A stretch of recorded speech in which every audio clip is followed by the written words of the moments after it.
जय हिंद। स्वागत है आपका लाइव टाइम्स में। मैं हूं आपके साथ संजय यादव। यूपी में अपराधियों के खिलाफ योगी आदित्यनाथ की जीरो टॉलरेंस की नीति से अपराधी थर थर कांप रहे।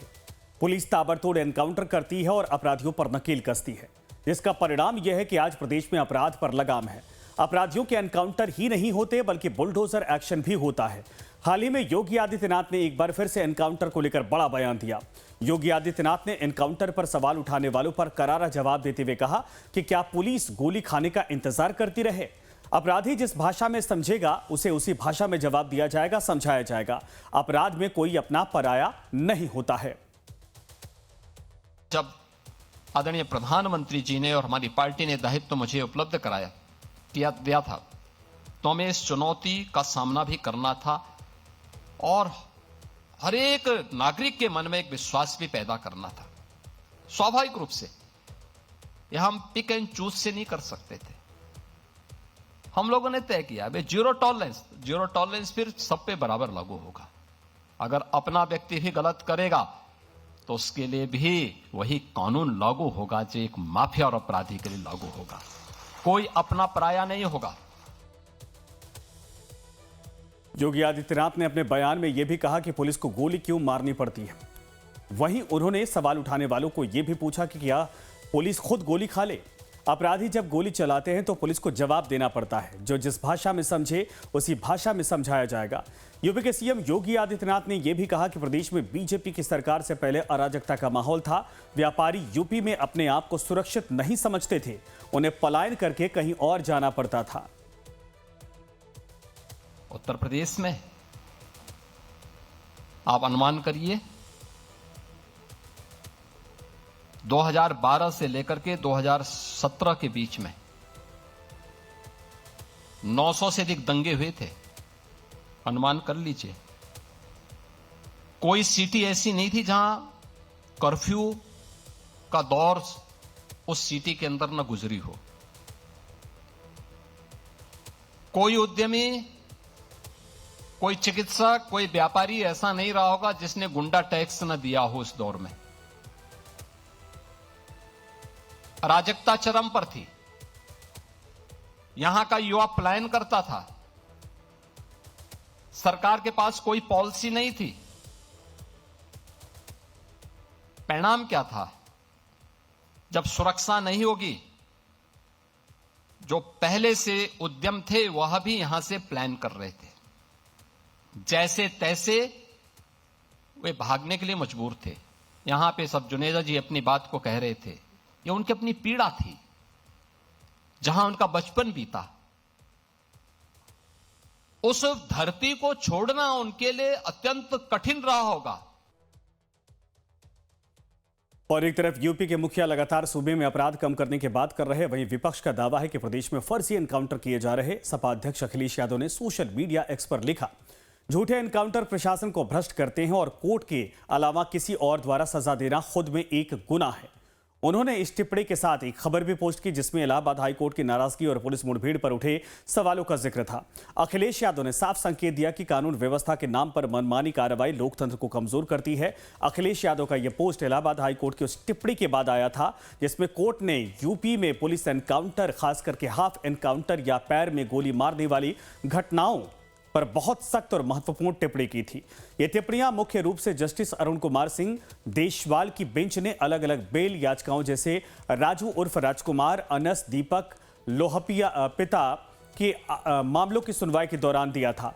कोर्ट ने यूपी पुलिस की इस प्रवृत्ति को रूटीन फीचर बताया था और कोर्ट का यह भी कहना है कि सजा देने का अधिकार केवल अदालत का है, पुलिस का नहीं। कोर्ट ने बार बार इस पूरे मामले पर कहा था कि इस तरीके से नहीं होना चाहिए जीरो टॉलरेंस के नाम पर, लेकिन अपराधी को सबक सिखाने या फिर सजा देने का यह पुलिस को हक नहीं है। ऐसा करना कानून के खिलाफ है। पुलिस का काम कानून व्यवस्था बनाए रखना है, न कि न्यायिक सजा देना। वहीं मामले को लेकर बीजेपी का कहना है कि सूबे में अपराध कम हो रहे हैं। योगी आदित्यनाथ जी की सरकार के आने के बाद अपराध पर नियंत्रण के लिए उत्तर प्रदेश में एक सुरक्षित वातावरण बना है। आज फार्मा सेक्टर के वैश्विक निवेशकों की सभा में बोलते हुए उन निवेशकों को उत्तर प्रदेश में योगी आदित्यनाथ जी ने आश्वस्त किया है कि अब उत्तर प्रदेश बदल गया है उत्तर प्रदेश का सुरक्षा बल ऐसे लोगों पर नियंत्रण कर रहा है और अपराध से नियंत्रित उत्तर प्रदेश में उनका स्वागत है, इसीलिए उन्होंने यह संदेश दिया है। वहीं मामले पर वरिष्ठ पत्रकार रतिभान त्रिपाठी का कहना है कि 2017 के बाद सूबे में कानून व्यवस्था सुधरी है। के नाते, एक कुशल प्रशासक होने के नाते किसी भी नेता को ऐसा ही बोलना चाहिए।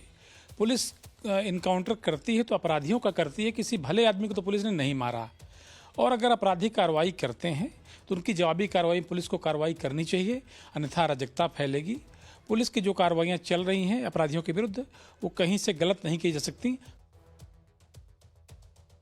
बहरहाल मामले को लेकर पक्ष विपक्ष के अपने अपने दावे और बयान हैं, लेकिन मौजूदा समय में यूपी में अपराध पर लगाम है और आम नागरिक अपने आप को सुरक्षित महसूस करता है।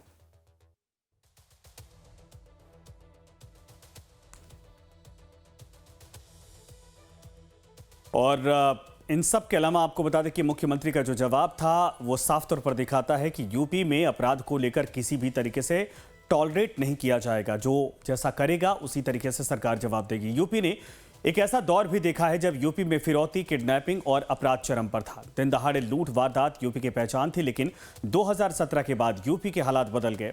यूपी में योगी आदित्यनाथ की सरकार आने के बाद अपराधियों के ताबड़तोड़ एनकाउंटर हुए। ऑपरेशन लंगड़ा के तहत अपराध पर लगाम कसनी शुरू हुई। और अगर आंकड़ों की बात करें तो योगी सरकार के आने के बाद दिसंबर 2025 तक तकरीबन 16,000 पुलिस मुठभेड़ हुई हैं, जिनमें 266 से अधिक अपराधी मारे गए। इस दौरान लगभग 11,000 अपराधी घायल हुए और 31,000 से अधिक गिरफ्तार किए गए। सबसे अधिक एनकाउंटर मेरठ जोन में हुआ है। आइए आपको आंकड़ों की जो जुबानी है वो भी समझाते हैं। 2017 से 2025 तक कुल एनकाउंटर की बात करें तो ऑपरेशन जो हुआ वो 16,284 से ज्यादा हुआ। मारे गए अपराधी इसमें 266 जिनकी संख्या है। घायल अपराधी 10,990 से ज्यादा हैं और गिरफ्तार अपराधी इस दौरान 31,960 से ज्यादा हैं। शहीद पुलिसकर्मी भी हुए 18 ये संख्या है और घायल पुलिसकर्मी जो हुए थे उनकी संख्या 1,754 से ज्यादा है। और अगर यूपी में अपराधियों को ढेर करने की बात की जाए तो 2017 मार्च से यह शुरुआत हुई थी। सरकार बनते ही 28 कुल मिलाकर आंकड़े देखिए, 2017 में 28 अपराधी मारे गए, 2018 में 41, 2019 में 34, 2020 में 26, 2021 में 26, 2022 में 13, 2023 में 26 और 2024-25 की बात करें तो 48। यह सबसे अधिक आंकड़ा है इस साल 24-25 और अब तक का जोड़ लीजिए। इस तरीके से यह देखा जाए तो जबरदस्त तरीके से अपराधियों का सफाया यूपी की पुलिस ने और सरकार ने किया है उत्तर प्रदेश में। तो ये वो सूची थी जिसके तहत यूपी में अपराध पर लगाम लगाई गई है। यूपी में अपराधी अब अपराध करने से पहले सोचते हैं। पुलिस ताबड़तोड़ एक्शन करती है, जिसकी वजह से यूपी में कानून व्यवस्था बनी हुई है।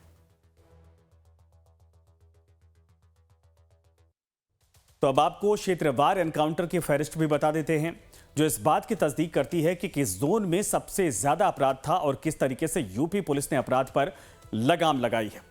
मेरठ जोन सबसे ज्यादा प्रभावित क्षेत्र, सबसे ज्यादा एक्टिव यहीं पर बदमाश थे और अब तक यहां पर 4,453 एनकाउंटर हो चुके हैं।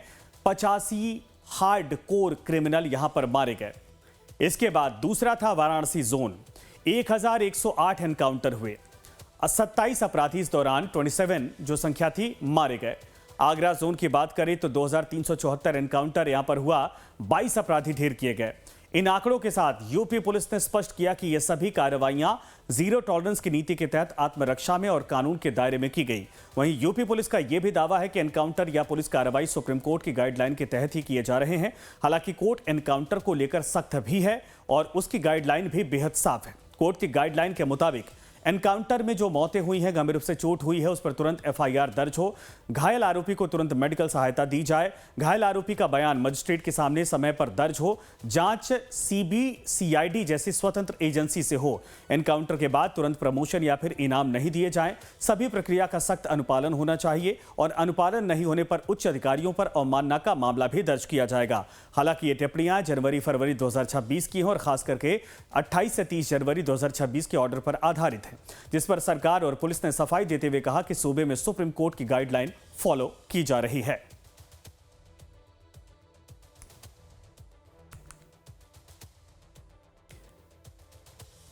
तो अपराधियों के खिलाफ सख्त कार्रवाई सरकार की जारी है और मुख्यमंत्री ने साफ कहा कि जो जिस भाषा में समझेगा उसी भाषा में समझाया जाएगा।